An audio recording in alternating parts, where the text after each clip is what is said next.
You're listening to the Wired for Impact podcast. This is Peter King with Frankie Fihn. How are you doing? Like I said before when we were just talking off air, I'm stoked to be here, brother. You are an awesome dude, and so this is going to be some fun.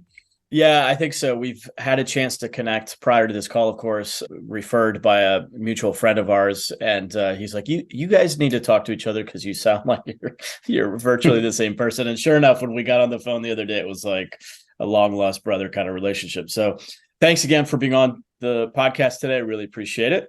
You are the author of a book that I'm holding in my hand right now called Beyond the Agency Box. And what I wanted to talk to you about today is, first and foremost, a little bit about your journey and how you got into creating what you're doing right now. You've shared that with me privately, but I'd love for you to share that with my audience.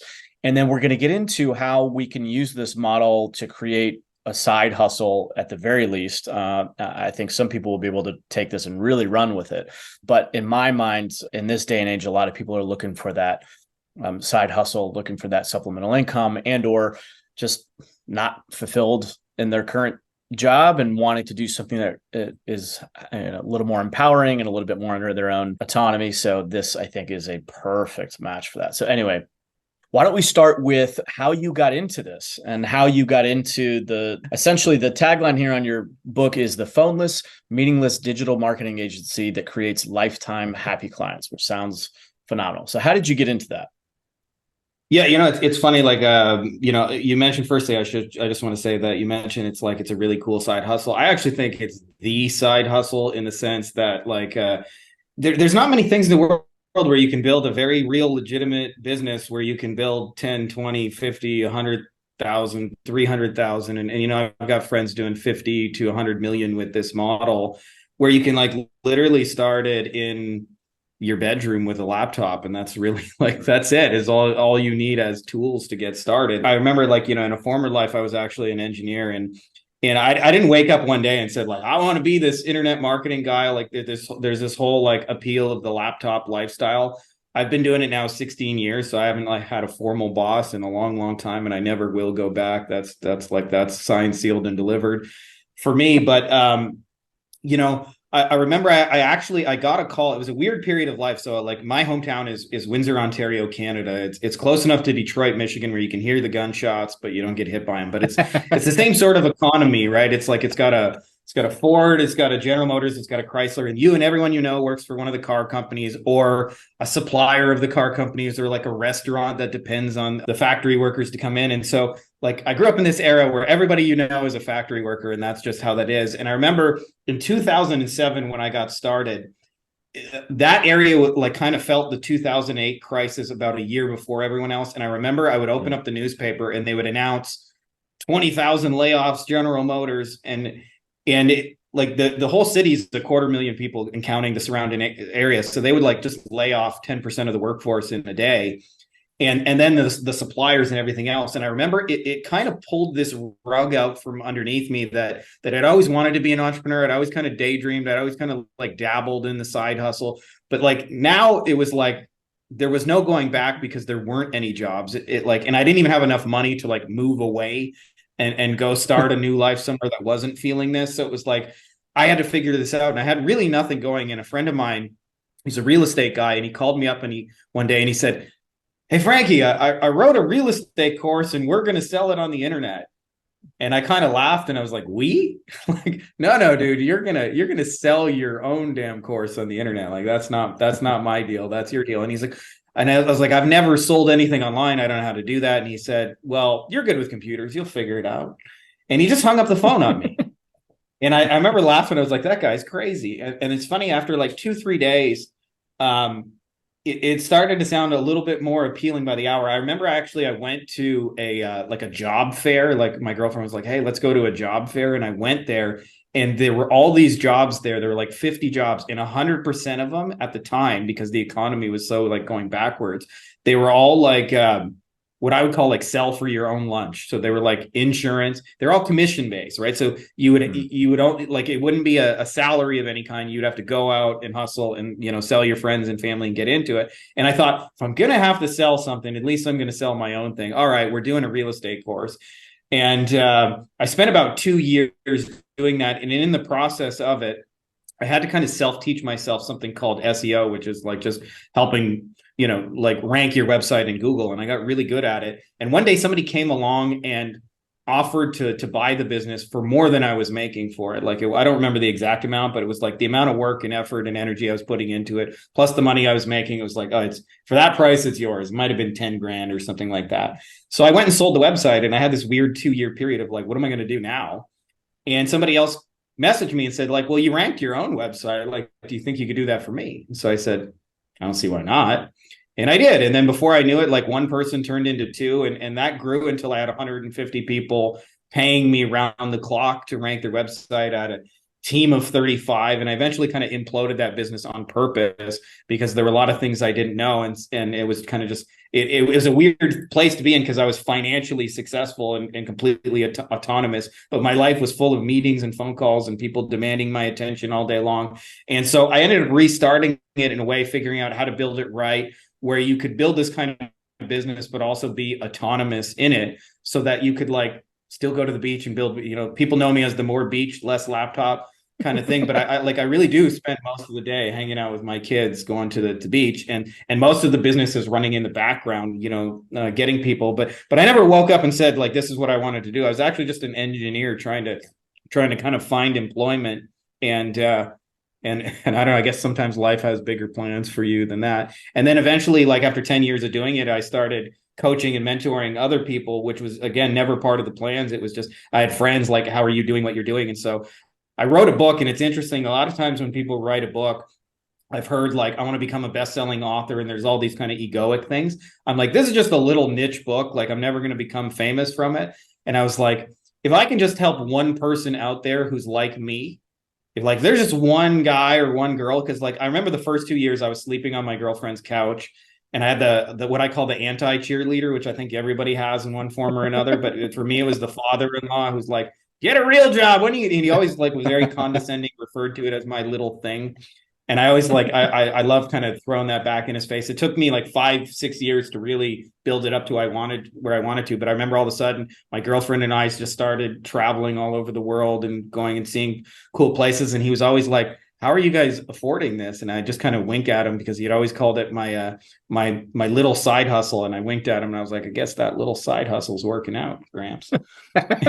But that was my journey into it, right? Was just like, just trying to make a living sleeping on my girlfriend's couch for 2 years, and eventually you crack it. And so the whole point of the writing a book was to help somebody, not have to take 10 years to figure it out, but to be able to do it in 10 weeks kind of thing. Love that, man. You shared with me that you were in Germany in, I guess, 2020. So you had landed over in Europe. Is that correct?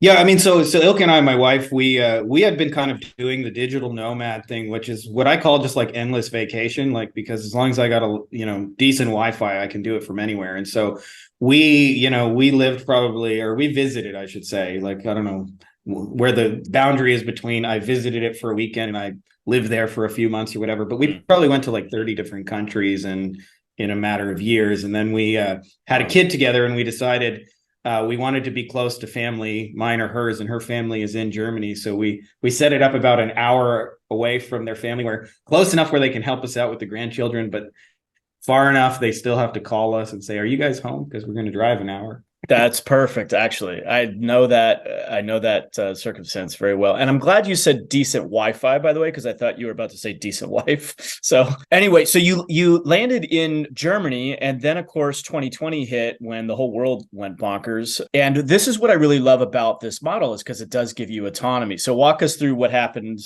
when COVID hit. So it's a weird thing too, because like when the COVID madness hit, like I have built. Up until that point, like I've built 12 years of my life around being completely autonomous. So I don't have an alarm clock. There's no traffic.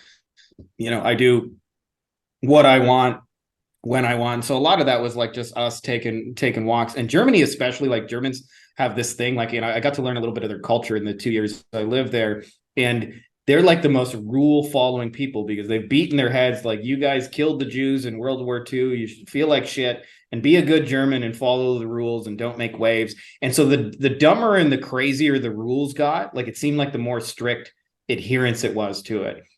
And like I don't care if anybody else wants to run around masked and all that and do that. Like, that's fine. Just my simple model is just leave me the fuck alone. Leave me and my Right. family alone. And it was getting to the point where it wasn't. In fact, and it was a weird time period too, because I was still learning the German language. So I couldn't always express my complete thoughts because I just like I lacked the vocabulary to say it. Hmm. And it started getting to points where the rules were so stupid that I at least on 3 or 4 occasions had called somebody a Nazi, which is like an arrestable word in Yeah, Germany, that's right? a Like, it's not no-go. something you just throw around. And I remember like we were at this outdoor market and this guy's like, "Hey, you need to put on your mask." And it's like it's 100 yards by 100 yards, kind of like square market. And I'm like, "So you need to tell me like if I'm 1 foot over here, I need to be triple mask and stay away from people. But if I move 1 foot over here, the boogeyman's not going to get me." And I was like, "Listen, Nazi, I'm not doing that. I'm going to buy my groceries." Oh And then shit. they would be like, like, and like, I just like, and there were all these little things. I remember like they had the dystopian floor markings. And I remember we were waiting to get into the post office and they had them like every 6 feet. And they were like, "You need to stand on the floor markings." And I was like, "No." And then they're like, "But you're not being a good German." And I'm like, "Well, you guys don't understand. I'm not German at all, right? I'm not trying to, if you're scared and you're worried about getting something from me, but I'm just like, I don't do the fear game. If you guys want to do the fear game, that's cool. But stop trying to make me play in your little game. Yeah. I'm not in this charade with you. Like, I just want to go send my package, then go back to living my own life in the forest." And so it reached a point where like the whole world was locked down except for 6 countries. And I was just like, where the fuck can we go that's not here? And one of the cool things about doing this digital thing is having been to conferences and masterminds. So I know a lot of other people in the world. I don't know a lot of people in any one place other than I guess my hometown and a few places I've spent like, 5, 10 years in. But for the most part, like I know a lot of people everywhere. And so I asked people like the 3 countries we were considering were Mexico, Nicaragua, and Costa Rica. And so I knew people in Costa Rica and Mexico and just like, what's it like there? Is it less crazy than here? And that was it. Like at some point we started researching and then we found a friend who's in the city I'm in now called La Paz. And they said, "Hey, you should check it out." And it was a place I'd never even heard of, never thought of, wasn't on my radar. And we just started Googling it. And then Ilka said, "This is the place." And just like that, we grabbed an Airbnb and took all our stuff and moved halfway across the world and said bye to the crazy German rules that were, you know.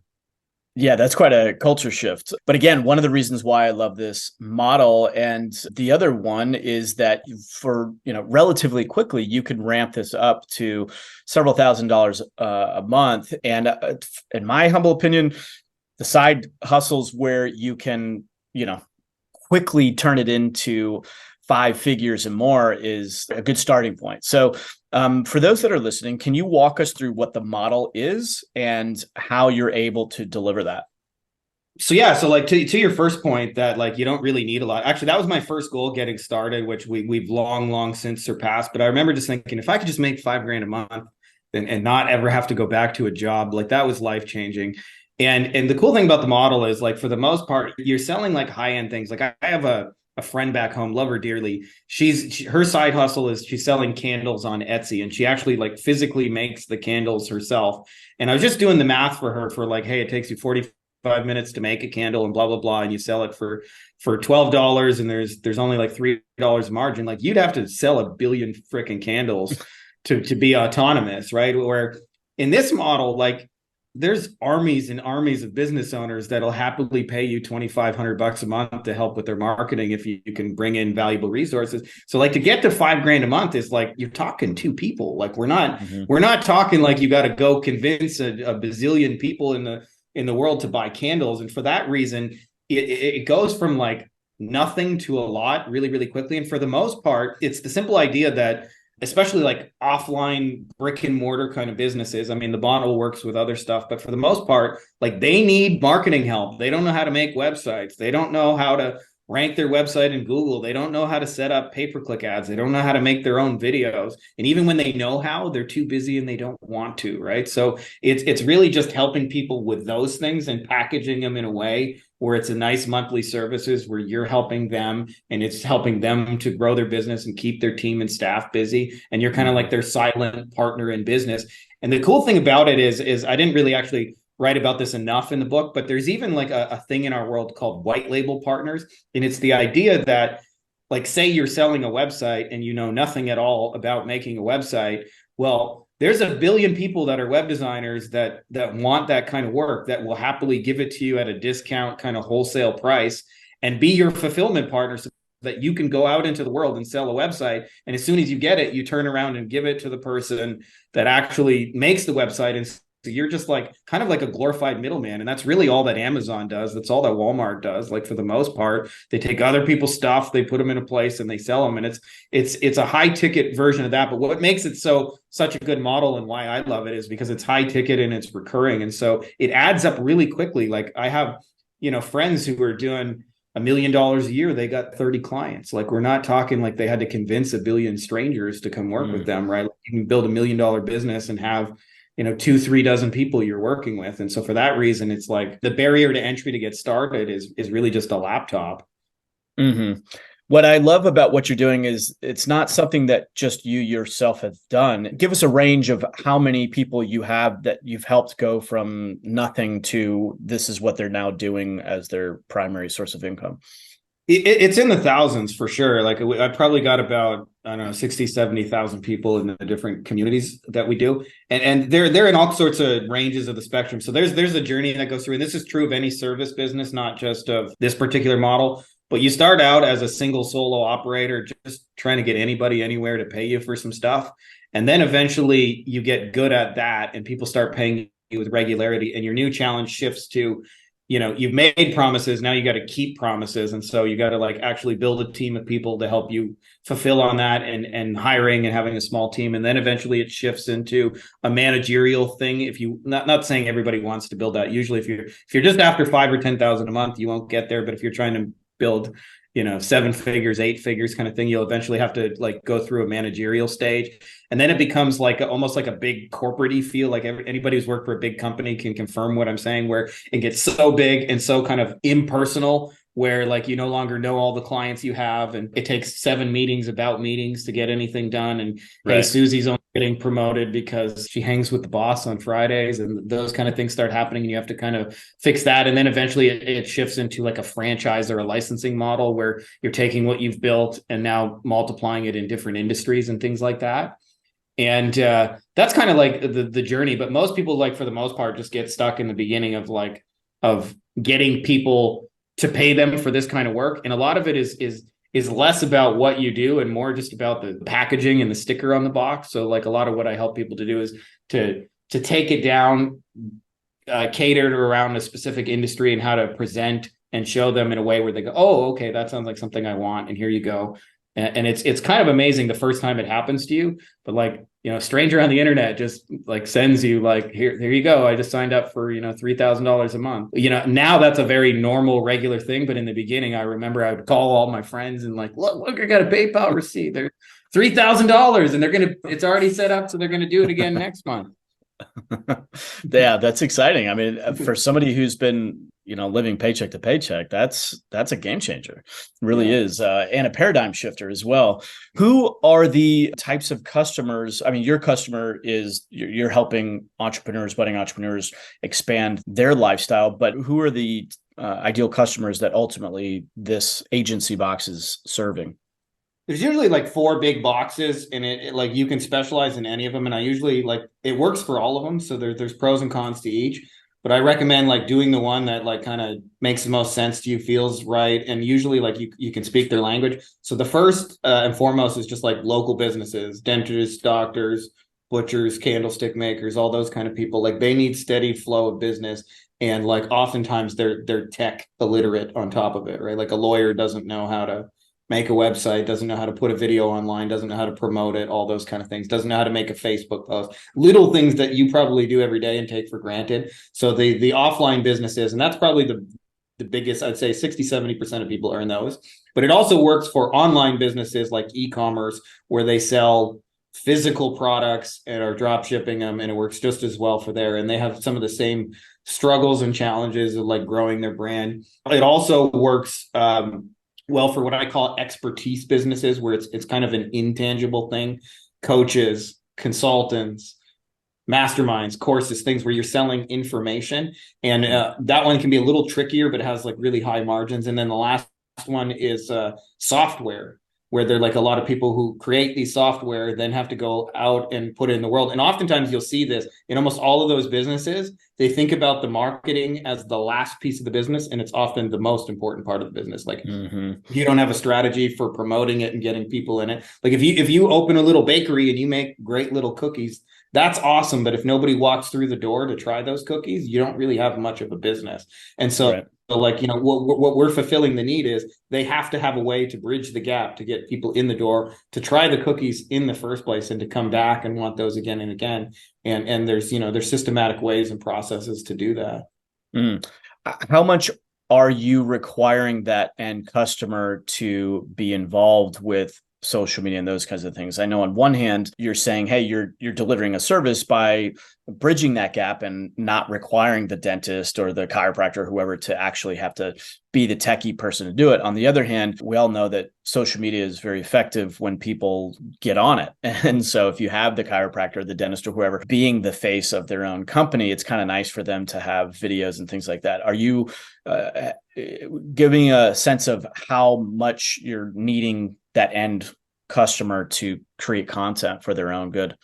There's solutions for both clients who want to be involved, and generally speaking, it's easier to help people who are helping themselves. But having said that, there's a lot of businesses that just want to be like a plumber just wants to clean dirty toilets. It doesn't necessarily want to be making social media videos about cleaning dirty toilets and things like that. There are lots of ways, especially like using Google and pay-per-click ads, where it doesn't have to be this social brand. They don't have to be a face. I mean, it really just depends. Like both of those models work. It depends on the kind of people you want to work with. I hate to give I've worked a lot of years with lawyers, and no matter what question you ask a lawyer, the answer is it depends.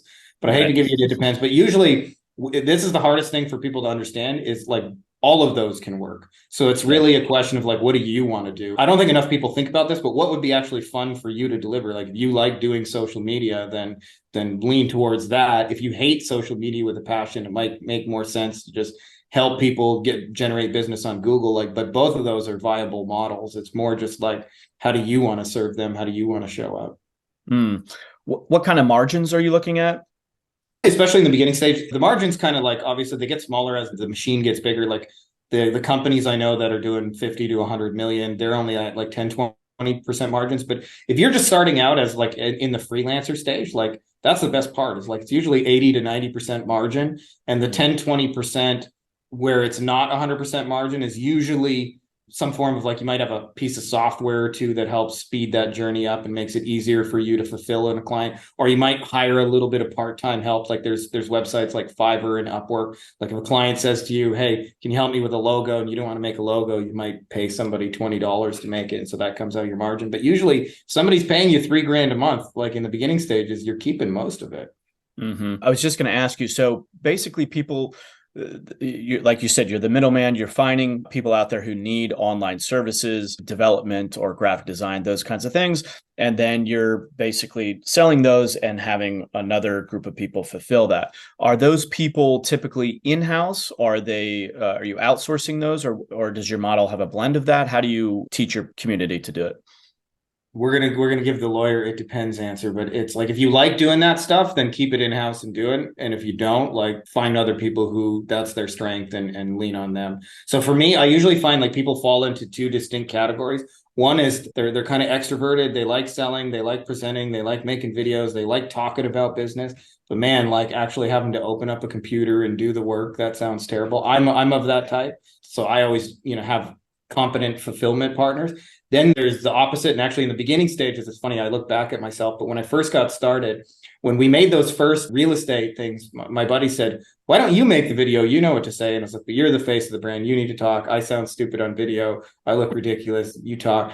And so in the beginning, like I was actually like, just give me your website and I'll rank it. And I'll sit in a dark room on a computer and make stuff happen. And so I focused on having people do that. But like, that's the beautiful thing is you only really have to do the things you like doing. And there's always somebody else who wants the pieces you don't want. Like if you hate making websites, there's somebody out there, not like one or two, like thousands and thousands of people that want to make websites that would happily be your fulfillment partner.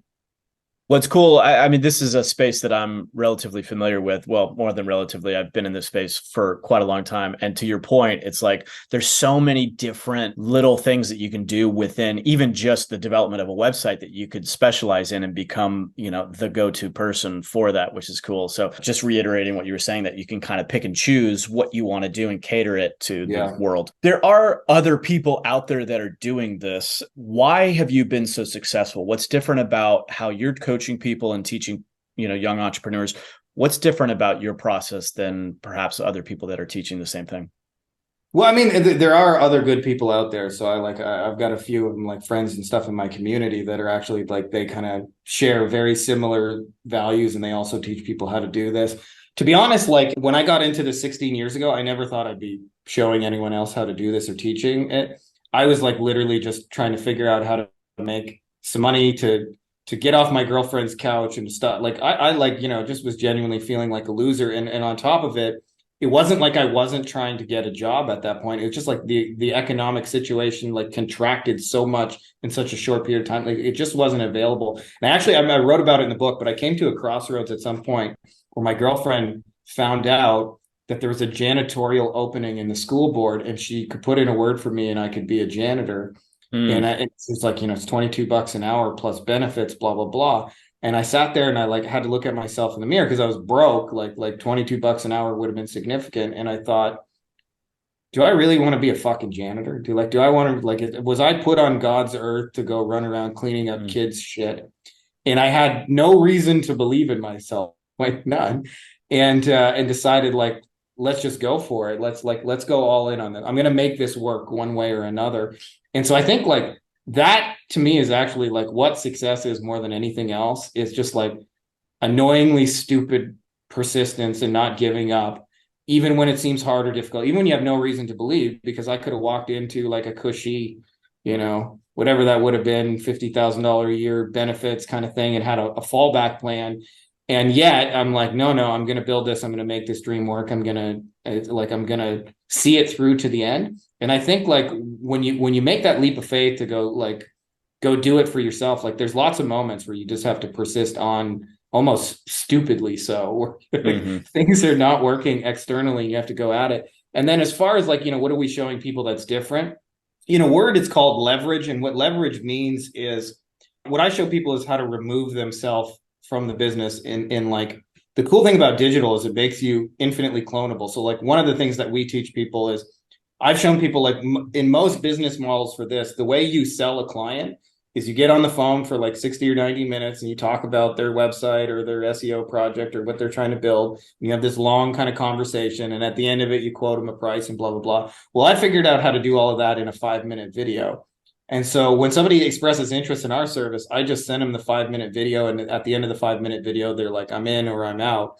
But what that creates for me is like, now I'm infinitely clonable because my video never takes a day off. I can wake up tired, exhausted, feeling like crap because you got kids. Like I sometimes wake up with a little finger in my nose, Daddy, surprise, like it's 6 a.m. Let's go. And yet my video is still working 100% of the time. And so what we figured out is how to use the technology to kind of clone yourself, and as a result, create leverage for yourself in ways where things are getting done, but you're not doing it. Like video for me, like I'm making sales presentations every day. Even as we're talking, I have sales presentations that are going on, but I'm not like physically standing there delivering them. And people are making decisions whether or not they want to work with us or not, or continue or even up level into things. And that's what I really am excited to show people, because it gives you back your autonomy. The flip side of having a service business is, and this is not just true of this online thing, whether you're a plumber or an accountant or whatever, is because you're kind of the deliverable. And because of it, like once it starts being successful, it's very easy to get trapped in a business where it's financially working, but now all of a sudden you have clients who want your attention, especially when you got 50 or 100 people paying you thousands of dollars a month. And it's very easy to get like trapped in that world. And the more you can like set the frame that like you're going to use video and you're going to do these different things, and like that, you can start to remove yourself and create systems and processes and things like that, where you can actually be at the beach with your family, fully hanging out, fully present in the moment, and know that in the background your business is still working, and like results are still happening and clients are getting happy. And so that's what I'm most passionate about, showing people how to do that, because the digital world has made that possible in ways people haven't fully caught up. Is like, like I said, like I'm literally giving sales presentations through videos as we're talking. It's a beautiful thing. I have met entrepreneurs that love the game of business, and I've met other entrepreneurs who really ultimately seek and desire the lifestyle that financial freedom can provide. And this obviously seems like a very lifestyle driven, at least the way that you've approached it. And have you noticed that that's most of your community, or do you find that there are people that are very focused on the love of the game, love of the business, love of, getting rich and building clientele? We do have some of those people, and you know it because like they sell a company and then the very thing they do is start a new company the next day. And I'm certainly not against that. Like I love the game of business too, but I kind of had especially when I started having kids, like I realized what like was most important to me was to see my kids grow up, is to like actually be able to spend time with them. Like we build Lego towers and we go swimming in the pool and we go for walks on the beach and we hang out. I'm with my kids all the time. And I had a very hard talk, because up until like being a single solo guy, the most important thing in my life was my business, like growing that. That was my baby. And when I had kids, I decided like I wanted my family first and my business second, even though my business was very, very important to me. And like I said, it's like a baby. It's like the family came first, and I had to figure out how to make the business work around the family, not the other way around.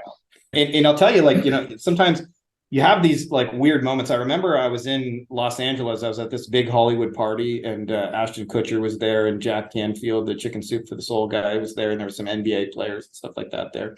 This big party, and I met a guy there, and he said to me when we started talking, and like, how are you doing? And he said, "Well, I just sold my app for 300 million yesterday." And so I caught him like the moment he had just like literally completed all the paperwork, and now he's got 300 million in the bank. And so immediately, like the $300 million, I heard that and I was like, okay, dude, I got to hear your story. And by the end of it, I would never have changed places with him in a million years. And he said he spent 15 years developing this app.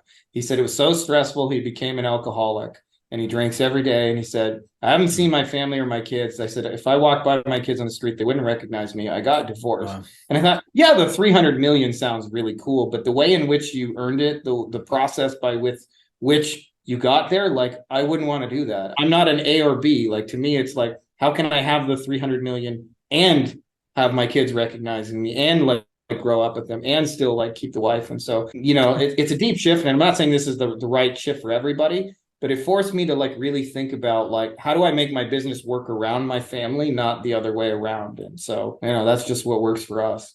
Yeah, it's an important point. And it's the reason why I ask is because I grew up, my father he loves the game of business.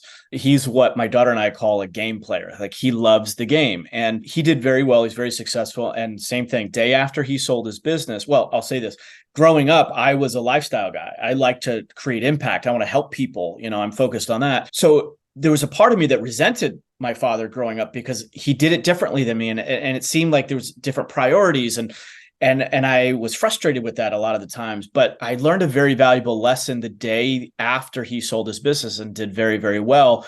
Because I said to him, we were in the kitchen and he was getting his coffee ready. And I said, how does it feel? Like, you've busted your ass your whole life. This is now that I've matured and not as resentful. I've cleaned up that part of my relationship with him. So I just went to him and I said, how does it feel? Like, you did it. Like, you freaking did it. The chances of you doing what you just did is infinitesimally small. Like, you got to feel amazing. And he's like, he kind of nodded and he just looked at me, took a sip of his coffee. And he's like, yeah, but you know what? There's this little piece of the business that I kept. And if we continue to look at the market here, and if you multiply the number of people, like, he was back in the game. And I was like, man, he really loves the game. He really loves the game. I'm not that way. I don't love the numbers and this. I like the impact and I like the freedom, and I want to spend time with my family. So I'm kind of emphasizing this point because I think it's really helpful to follow people who are on the same ultimate path that you're on. So for somebody that's listening to this, if you're looking for a very successful model. This is certainly one of them, but I do think there's an energetic overflow of this is a lifestyle, the way that you're teaching it anyway, and the way that you're living it. It's a lifestyle brand, and it's a freedom brand, which is beautiful. Walk us through, as we're getting a little bit short on time here, walk us through if somebody's interested in doing this, like what is the process? What is their journey for getting started with you? What does the training look like? How long does it take? Give us a glimpse into that.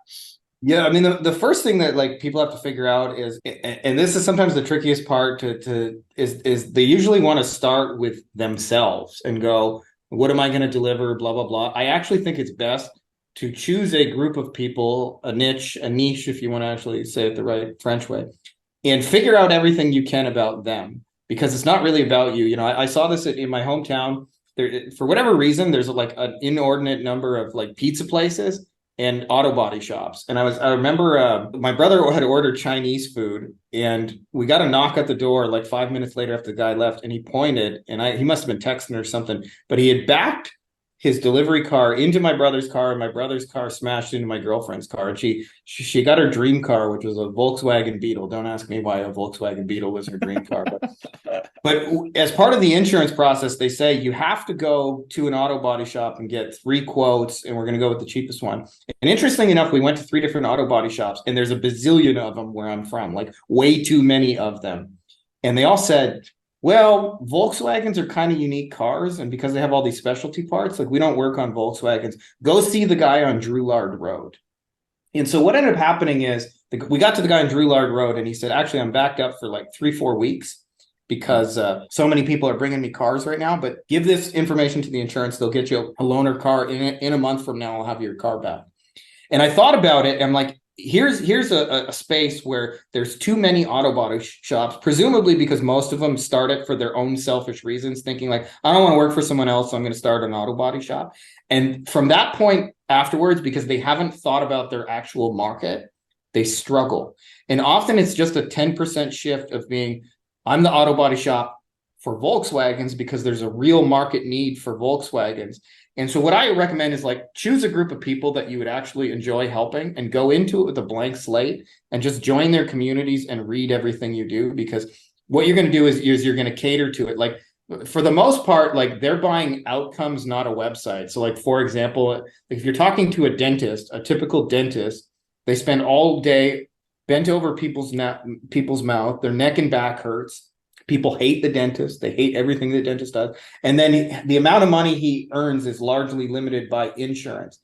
And so one of the things like that we do is like, for example, is like I show people is what a dentist wants is not more patients. He wants like more higher end stuff so he can actually do less dentisting. Show him how to bring the $40,000 stuff. So that like for a dentist is the cosmetic stuff. It's the veneers. And there's a version of like this in every market. But point being is like the dentist is not buying a website from you. He's buying a tool that brings him veneers patients. And you don't know that if you don't listen to people. So I call that skill active listening. And I think it's the first step before you do anything. It's just figuring out who these people are and what do they want. And if you listen to it long enough, you'll go, it sounds like all these people seem to get stuck on Volkswagens. I'm going to be the Volkswagen specialist. And if you just take that little extra step of listening to people, you'll build what's called a market-driven business. You can have totally selfish reasons to be in business. We all do.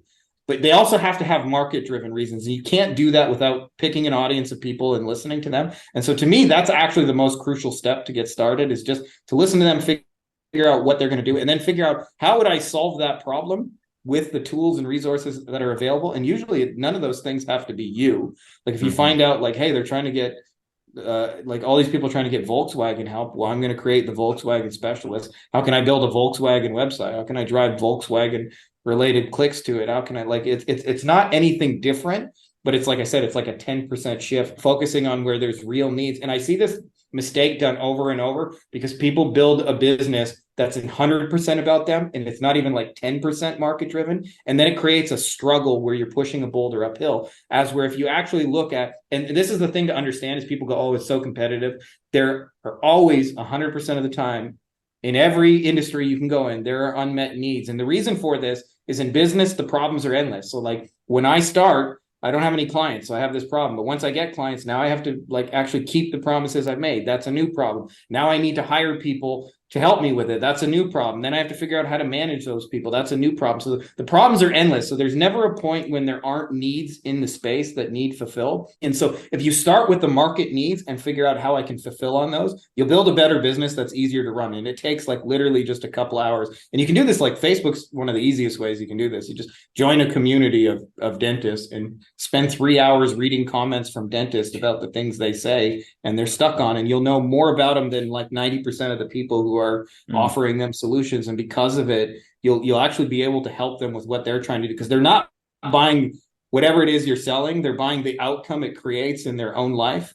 And very little of that is like about a website. But I see this all the time, because if you have a website, you want to talk about your website thing. You don't want to talk about, hey, I'm going to bring you the high-end cosmetic procedures so you don't have to be bent over people's mouth who hate you and get all this neck and back pain for this cheap insurance copay. Like, that's a totally different promise, even though in both examples, what you're going to offer them as the solution is a website. Mm-hmm. And how long does it take for somebody to get ramped up? Is the training that you provide, is it video modules online? Is it live? Yeah, training? I mean, I've got a whole YouTube channel where I walk people through like all of this start to finish. But you can like realistically go from like, and I actually did this as an exercise just to show people, because a lot of people have asked me, like, if you were me and you were starting over, what would you do? And I thought about like creating a course and stuff, but I was like, I'll just do it and document it, and you can look over my shoulder. And for the most part, I was like, how long would it take us to get to $10,000 a month? We're starting with nothing, no income, no blah, blah, and start in an industry we know nothing about. And the answer, by the way, is 22 days. From 0 to 22 days, you can go to about 10K a month. Fascinating. Do you have young entrepreneurs, like young? I'm partially asking because my daughter is very interested in this space. Yes. And actually, that blew my mind. When I first started, I was in a mastermind of 2. And so there's another guy I knew who was doing it. And he was it's a little Jewish kid named Dan. And he's like really short. He's like 5'3". And so when he got started when he was 14 or 15, and because he's like not tall to begin with, like the guy looked like 9 years old. Like it boggled my mind. And he had businesses, like not 1 or 2 of them, but he probably had like, I don't know, $40,000 or $50,000 a month in recurring income of like businesses that were paying him $2,000 a month to rank his website. And it blew my mind. I'm like, Dan, awesome. You're not even fucking 10 years old and you're making like 40, 50 grand a month. So I'm not certainly saying that any 15-year-old, but if you've got that entrepreneurial bug and you're like willing to like put in the work, like absolutely, like, somebody 15 years old can at least, and not only somebody 15 who looks 10 can do it. I was like, I used to tease him all the time, like, Dan, have you even found your balls? Like, how are people paying you this much money? I'm going rapid fire here because I know we're short on time. But how much does it cost to hire you guys to get trained up? Actually, most of the training we have for YouTube is totally available for free. The only stuff we charge for is helping folks with the implementation, and usually our different courses and stuff for like $1,000. But everything I put out there is like, I put it out 100% for free. You don't need to pay me if you don't want to. Just like read it, watch it, consume it. Some of my favorite messages are like, a couple times a week, somebody will just message me like, I just signed a $40,000 deal. Like, and like up until that point, I had never heard of or met that person. They just binge watched some videos, Amazing. Went and did it. And then like in my inbox, they're like, somebody just, I got 40 grand. Like, look at this. They're all like excited to tell me it. And if you really want to get started, like I said, I put a book. It's like, I don't know, 10, 12 bucks on Amazon or something like that. And like lay out how to kind of go through the whole journey of it. Because most of it is like I said, the beginning stages, which most people get stuck on. And I lay out the whole journey of like how to build it into like an 8-figure enterprise if you want. You don't have to like take it to that level. Like most people are just looking for 5,000-10,000 a month of side hustle. But most of it is just packaging. It's just knowing how to like take a website and package it in a way that makes people go, I want that. The name of the book is called Beyond the Agency Box. What is the name of the YouTube channel? And also, what is the name of a website that people can go to find out more information? Both of those are called Beyond Agency Profits. You can go to beyondagencyprofits.com. We got a bunch of tools and free trainings, a best of that walk you through all this stuff, like how to sell it without even getting on a phone call with a stranger. Just send them a little 5-minute video, stuff like that. We put it all out there. And then if you want some help on the implementation, we got stuff for that. But for the most part, like you can learn it completely for free. Like I didn't hold anything back in putting it out there. Awesome. Now I have to ask you, we were referred to each other through our mutual friend, Jeff, who's in the AI space. Are you utilizing AI yet to deliver services? every day. And actually, Awesome. it's interesting enough because this is come to your earlier point about asking about what I would call leverage is it's mostly my VAs. Like I don't really log into AI and use it daily, but like probably like 20, 30 times a day, especially because we do a lot of like content. We create a lot of content so that people can discover us sort of organically. And there's in doing so, like if you put out videos and stuff, there's descriptions you got to write and titles you got to create and hashtags. And like for the most part, we just have like AI write all that for us. Like, it Amazing. used to take us hours and hours and hours trying to write these descriptions. Now I just go, AI, write me a description. It goes, and then we copy paste and it's done. It's incredible. It's a real paradigm shift when you log in and you start doing that for folks that Yeah. haven't done it yet. Frankie, I know you need to run. Thank you so much for your time today, man.